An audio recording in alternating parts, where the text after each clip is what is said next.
بہت بڑی نعمت ہے۔ انسان جب صاحب اولاد ہوتا ہے تو خدا کی خاص رحمت اس کے شامل حال ہوتی ہے، لیکن اس کے ساتھ ساتھ انسان کے لیے یہ بہت بڑی آزمائش بھی ہے۔ اولاد کے ساتھ ڈھیر سارے مسائل بھی وابستہ ہوتے ہیں۔ ان کے لیے ان کے والد اور ان کی والدہ کے ذمے جو حقوق اللہ رسول نے صلی اللہ تعالیٰ علیہ وسلم عائد فرمائے ہیں ان کا خیال رکھنا بھی بڑا ہی ضروری ہے۔ ہمارے ہاں یہ ہوتا ہے کہ ماں باپ یقیناً اولاد کے لیے اچھا ہی سوچتے ہیں، لیکن چونکہ ہماری سوچیں ہمیشہ دنیا داری کے گرد گھومتی ہیں اور ہمارے زمانے میں کامیابی کا معیار ہی لوگوں نے اقتدار کو، مال کو، جاہ و حشمت کو بنا لیا، تو پھر اپنی اولاد کے لیے بھی لوگ اسی کے حصول کو سب سے بڑا سرمایہ سمجھتے ہیں اور ہمیشہ بچوں کی یہی تربیت کرتے ہیں کہ انہیں مال کیسے جمع کرنا ہے، انہیں کس طرح سے معاشرے کے اندر حصول اقتدار کے لیے یا بڑے مناصب کے لیے کوشش کرنی ہے۔ نتیجہ یہ نکلتا ہے کہ ایک عجیب سی مادہ پرستی ماحول میں پیدا ہو جاتی ہے۔ اسلام تربیت اولاد کے حوالے سے ہماری جو رہنمائی کرتا ہے تو وہ ساری باتیں اس میں شامل ہیں۔ بچوں کو آپ رزق حلال کمانے کی تلقین 100% کریں گے، انہیں اس فن سے ضرور آگاہ کریں کہ وہ کبھی کسی کے دستے نگر نہ رہیں، کہیں انہیں ہاتھ نہ پھیلانا پڑے، لیکن ان کی روحانی، اخلاقی، مذہبی تربیت یہ بھی اللہ تعالیٰ نے ماں باپ کے ذمے لگائی۔ یا ایھا الذین آمنوا قوا انفسکم واہلیکم نارا، اے ایمان والو خود بھی دوزخ سے بچو اور اپنے گھر والوں کو بھی دوزخ کی آگ سے بچاؤ۔ ایسے اسباب اپنے بچوں کو سکھاؤ کہ کہیں وہ جہنم کے راستے پر نہ پڑ جائیں۔ ان ساری راہوں کا انہیں تعین کر کے دو جو جنت کی طرف جاتی ہیں۔ ان کی جو اخلاقی زندگی ہے، ان کے کردار و عمل کا جو حسن ہے، اس کے لیے تم اپنے بچوں کی تربیت۔ ہمارے ہاں اگر پہلی بات تو یہ ہے کہ ہم بچوں کو بار بار اسی بات کی طرف گامزن کرتے ہیں اور مثالیں بھی دیتے ہیں تو اس طرح کی دیتے ہیں کہ فلانے کا بیٹا دیکھو کتنے پیسے کما رہا ہے، فلاں کا بیٹا دیکھو کتنے بڑے عہدے پر فائز ہو گیا ہے، اور فلاں کا بچہ دیکھو کتنا شہرت پا گیا ہے۔ تو پہلے تو مثالیں ہی دنیا داری کی، اور اگر دین کے لیے ہم قائل کرنا بھی چاہتے ہیں تو کچھ مثالیں سنا کر، کچھ باتیں بتا کر، کچھ تقریر سنا کر۔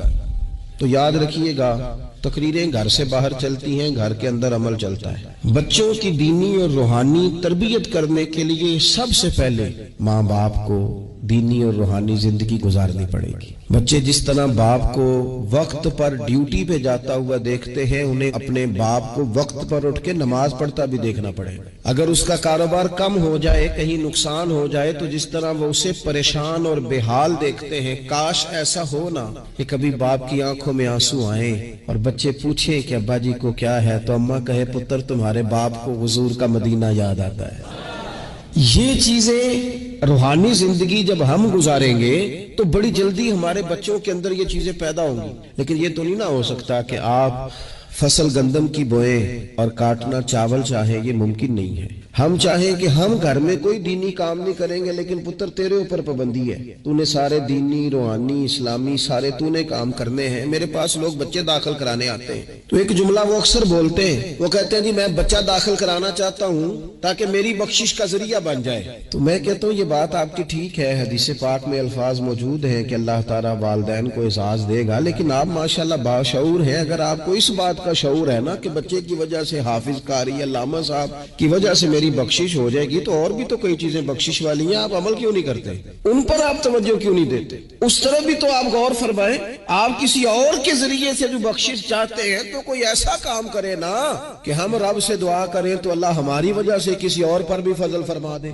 لیکن ہم اپنے آپ کو تبدیل نہیں کرنا چاہتے، اپنے اندر تبدیلی نہیں لانا چاہتے۔ ہم کوئی سویرے اٹھ کے کچھ مصلی کو، عبادت کو، اللہ کو ٹائم نہیں دینا چاہتے۔ ہم گھر میں سچ نہیں بولنا چاہتے۔ کیا ہمارے بچوں کو خبر نہیں ہے کہ ہم موبائل پہ کیا دیکھتے ہیں؟ کیا بچوں سے یہ بات چھپی ہوئی ہے کہ گھر کے اندر جو مال آتا ہے وہ کس طرح کا ہے؟ کیا ہمارے بچے نہیں دیکھتے کہ ہمارے باپ کا رویہ ہماری ماں کے ساتھ کس طرح کا ہے؟ کیا وہ چیزیں بنظر غائب غور سے ملاحظہ نہیں کرتے کہ ہماری اماں کا رویہ اپنے میکے کے حق میں کیا ہوتا ہے اور باپ کے والدین کے حق میں کیا ہوتا ہے؟ وہ ساری چیزیں جو ہمارے گھر میں ہو رہی ہوتی ہیں وہ بغیر ہمارے بتائے بچے اسے سبق لے رہے ہوتے، اس رستے کے وہ مسافر ہوتے ہیں جس رستے پر میرے گھر والے چل رہے ہوتے. تو اپنے بچوں کی اخلاقی تربیت کے لیے سب سے پہلے تو گرمیوں میں دوپہر کو سارے لوگ کے گاؤں میں سویا کرتے تھے، تو ایک بچہ، ایک نوجوان موٹر سائیکل پہ نا اس نے بڑا سخت ہارن لگایا ہوتا تھا. تو وہ لاڈلا بچہ تھا، اپنے ماں باپ کا اکلوتی اولاد تھی، تو وہ گلی سے گزرتا تو میری والدہ بڑی ناراض ہوتی، کئی دفعہ برا بھلا بھی کہتی کہ اس کو شرم ہی نہیں آتی، یہ سوتوں کو جگا دیتا، اتنا سخت ہارن لگا دیا ہے. پھر کچھ عرصے کے بعد اس نے وہ ہارن کھیڑ دیا، اسی گلی سے گزرتا لیکن چپکے سے. تو بچہ شرارتیں کرنے والا شرارت چھوڑ جائے تو پھر بھی سوال کھڑا ہوتا ہے کہ کیوں چھوڑ گیا ہے. تو اماں جی کہنے لگی انہوں پوچھتے سے کی ہویا سو. میں نے اس سے ایک دن کہا کہ خیر ہے، تو مجھے کہنے لگا بھائی جان میرے گھر میں بیٹی پیدا ہوئی ہے. تو میری والدہ نے مینوں تھپکی دے کے کہ پتر ہے ہارن لا چھڑ، تیاں دے پیو انج دے کام نہیں کرتے. میں اب صاحب اولاد ہوں، تو اگر میرا کردار اس طرح کا ہوگا تو پھر لہجہ کیا ہوگا. میں نے چھوڑ دیے سارے کام، چونکہ میرے گھر میں بیٹی آ گئی ہے، اور میری ماں نے مجھے کہا ہے کہ بیٹیوں کے باپ کا یہ لہجہ نہیں ہوتا، ان کے انداز بڑے شستہ بڑے صاف ہوتے ہیں، چونکہ گھر میں بیٹی نے آنکھ کھولنی ہے، اس نے وہ رنگ دیکھنا ہے. میں ایک دوسری بات بھی آپ کو عرض کرتا ہوں. میں کھانا کھا رہا تھا، گھر کے اندر بیٹھا تھا، تو میری گھر والی مجھ سے کہنے لگی کہ باہر بچہ بڑا بلک بلک کے رو رہا ہے مدرسے کا. میں نے کہا جلدی سے بلاؤ. وہ بچہ اندر آیا تو وہ کانپ رہا تھا، اور اس کی حالت اس طرح کی تھی کہ شاید تھوڑی دیر میں گر جائے. تو مجھے تو کھانا بھول گیا. میں نے کہا پتر خیر ہے، کیا ہوا کیا ہے؟ تو بولے تو اس سے بات نہ ہو سکے، ہانپتے کامتے تڑپتے ٹوٹتے جملے. میں نے کہا بیٹے کیا بات ہے، چھوٹا سا بچہ ہے. کہنے لگا میں نے گھر ٹیلی فون کیا تھا، میرے ابا جی پھر میری اماں سے لڑ رہے ہیں. حضرت صاحب جب وہ لڑتے ہیں تو ہم چار پائیوں کے نیچے چھپ جاتے ہیں، خوف آتا ہے. میری بہنیں روتی ہیں، ہمیں کسی چیز سے اتنا ڈر نہیں آتا کیونکہ ہمارا والد پھر ہماری اماں کو مارتا ہے، خوف آتا ہے. آج گھر میں نا پھر ابا جی اماں کو پیٹ رہے ہیں. میں نے فون کیا تھا تو بہنیں رو رہی ہیں، آپ دعا کر دیں ہمارے گھر میں سکون ہو جائے. ہم تو اپنے بچوں کی آنکھوں میں آنسو نہیں دیکھ سکتے، پر یہ کس نے رلایا ہمارے بچوں کو؟ ماں باپ نے مل کے. کس نے تباہی کی؟ ان کے خیالات کیوں بکھر گئے؟ اتنا خوف کس چیز نے طاری کیا؟ یہ سکون کس نے چھینا؟ میں نے پھر ان کے والد کو بلایا، گزارش کی، اور مجھے امید ہے کہ وہ میری بات بھی سمجھ گئے ہوں گے.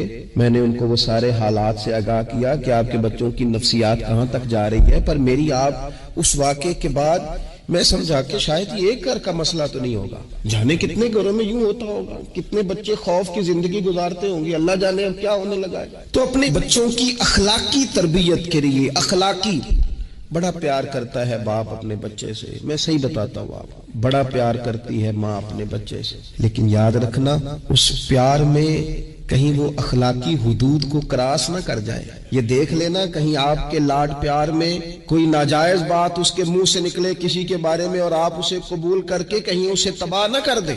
باپ میں نے دیکھا ہے یہ کام کرتے کہ بچے نے اگر کبھی کوئی تحفہ مانگ لیا ہے اور موقع آ گیا ہے تحفہ دینے کا تو باپ اوور ٹائم بھی لگاتا ہے. والد کہتا ہے اپنی فیکٹری کے مالک سے کہ میں تھوڑے تھوڑے کٹوا دوں گا، پر مجھے بچوں کے لیے گفٹ خریدنا ہے، ان کے کپڑے بنوانے ہیں. بڑی جان جوکھوں میں ڈالتا ہے اور وہ کہتا ہے کہ میں اپنے بچوں کو مایوس نہیں دیکھنا چاہتا، میں اعلیٰ سے اعلیٰ چیز بھی لاؤں گا. پر آپ کو پتہ ہے اللہ کے پیارے رسول علیہ السلام نے فرمایا کسی باپ کا اپنے بیٹے کے لیے اپنی بیٹی کے لیے سب سے بہترین تحفہ یہ ہے کہ وہ اپنے بچوں کو اچھا ادب سکھا دے. یہ سونا تحفہ دیا ہے باپ نے کہ اس بچے کو اس نے اچھی تربیت سے روشناس کرا. یہ خوبصورت تحفہ سونا ایک کمال کر دی والد نے کہ اس نے اپنے بچے کے آداب زندگی میں ایک اچھے ادب کا اضافہ کیا. آپ نہ ہزاروں کا لاکھوں کا تحفہ لے کے آئیں لیکن اس کی اخلاقی تربیت کریں، اس کے کردار میں جاذبیت پیدا کریں. ہو نہ آج بھی کوئی ماں ایسی جو غوث پاک کی ماں کی طرح کہے پتر بھوک کاٹ لینا پر جھوٹ نہ بول. ہو نہ کوئی ماں آج بھی ایسی جو بابا فرید کی ماں کی طرح یہ کہے پتر تجھے شکر پسند ہے پر ملے گی تب جب تو نماز پڑھ کے مصلی اٹھائے گا. ہو نہ آج بھی کوئی خواجہ بختیار کاکی کی ماں جیسی ماں جو سارا دن گھر میں سپارے پڑھتی رہے اور 15 سپارے یاد ہوں اور صبح شام پڑھے. او خدا کے بندو کچھ چیزیں ایسی ہیں جو کردار کی روشنی سے نور پاتی ہیں، جو صرف عمل کے حسن سے دنیا کو حسین کر دیتی ہیں۔ بچوں کی روحانی تربیت، اخلاقی تربیت، ہم جو بچوں کو سبق دے رہے ہیں وہ محدود زندگی کا دے رہے ہیں۔ ہم مسلمان ہیں، ہمیں ہمارے دین نے کہا ہے کہ زندگی 60-70 سال کی نہیں، اس کے بعد بھی ایک زندگی ہے جو ہمیشہ رہنے والی ہے، ختم نہ ہونے والی ہے۔ ہم نے بچوں کو جتنے اسباق پڑھائے ہیں وہ دنیاوی زندگی کے لیے، روزی روٹی کے لیے، کاروبار کے لیے، شادی نکاح کے لیے، لیکن ہمیں ہمارے دین نے کہا ہے کہ انہیں وہ سبق بھی دو جو قبر میں بھی انہیں کامیاب کرے۔ قوا انفسکم واہلیکم نارا، خود بھی دوزخ کی آگ سے بچو گے اور اپنے بچوں کو بھی بچاؤ گے، یہ اہتمام کرو۔ وہ خاص خوبصورتی جو ہمارے دین نے کہا ہے کہ ان کی اخروی زندگی میں ان کے کام آئے۔ دیکھیں نا، نبی پاک صلی اللہ تعالی علیہ وسلم نے 3 چیزیں ہمارے ذمہ لگائیں، فرمایا اپنی اولاد کو سکھاؤ۔ یہ باپ کے ذمہ لگائی ہیں حضور نے چیزیں، ماں کے ذمہ لگائی ہیں، فرمایا یہ اپنی اولاد کو سکھاؤ 3 چیزیں۔ یا رسول اللہ صلی اللہ علیہ وسلم کون کون سی؟ فرمایا ایک تو اپنی اولاد کو اپنے نبی کی محبت سکھاؤ۔ اس کا مطلب ہے ابا کو نعت پڑھنی چاہیے نا، اس کا مطلب ہے اماں کو نعت آنی چاہیے نا، اس کا مطلب ہے حضور کے قصیدے یاد ہونے چاہیے نا، اس کا مطلب ہے نا کبھی بازو تھام کے باپ کا ہے نا پتر چل آج فلان جگہ تجھے لے جاؤ، وہاں مدینے والے کی باتیں ہوں گی۔ اس کا مطلب ہے کہ اسے باپ کو ان سارے رستوں کا تعین تو بیٹے کا بازو تھام کے اسے کتنی جگہوں پہ لے گیا ہے، چل ایک دن یوں بھی کہا تھام اس کا بازو اور اسے حضور کے مدینے بھی لے جا کر محبوب کے سامنے کھڑا۔ فرمایا اپنے بچوں کو اپنے نبی کی محبت سکھاؤ، اور فرمایا دوسرے کام یہ کرو کہ اپنے بچوں کو اپنے نبی کی اولاد کی محبت سکھاؤ۔ سکھائی حضرت عمر نے جناب عبداللہ ابن عمر کو محبت، تو پھر انہوں نے محبت کی اپنی اولاد کو اپنے نبی کریم کی اولاد کی، اہل بیت کی محبت سکھاؤ۔ اور تیسرا حضور نے ذمہ لگایا کہ اپنے بچوں کو قرآن پاک کی تلاوت سکھاؤ۔ یہ ماں باپ سکھائیں، پہلے خود سیکھیں پھر اپنے بچوں کو سکھائیں، انہیں کہ پتر آ بیٹھ میرے پاس بیٹھ کے قرآن شریف پڑھ، میں تجھے پڑھاتا ہوں۔ تلاوت کلام مجید تو ہر مسلمان کے لیے صحیح تلفظ سے سیکھنا ضروری ہے، تو پہلے سیکھیں پھر سکھائیں۔ تو ان کی اخلاقی تربیت، روحانی تربیت، 2 انسان کی تربیت کے مزاج ہوتے ہیں، ایک اس کی ظاہری تربیت ہوتی ہے، ایک اس کی باطنی تربیت ہوتی ہے۔ اس کے ظاہر کا بھی خیال کریں۔ نبی پاک علیہ السلام کے سامنے ایک بچہ کھانا کھا رہا تھا تو جہاں سے مرضی کھا رہا تھا، تو اللہ کے پیارے رسول صلی اللہ تعالی علیہ وسلم نے فرمایا سیدھے ہاتھ سے کھاؤ اور اپنی سائیڈ سے کھاؤ، اللہ تمہیں برکت عطا کرے گا۔ بچوں کو اخلاق کا، آداب کا طریقہ بھی بتایا جائے۔ ہمارے ہاں نا شادی سے واپس آ کر، محفل سے واپس آ کر بچوں کو ڈانٹا جاتا ہے کہ آج تو آپ نے بڑی انسلٹ کرا دی، آپ کو روٹی نہیں کھانی آئی۔ تو بھئی یہ بچوں کو آپ ڈانٹے نہیں، یہ تو آپ کو چاہیے تھا کہ اس سے پہلے سکھایا جاتا کہ کھانا کیسے ہے، بیٹھنا کیسے ہے، جانا کیسے ہے، کسی سے سلام کلام کیسے کرنا ہے۔ یہ ڈانٹنے کی بات ہے؟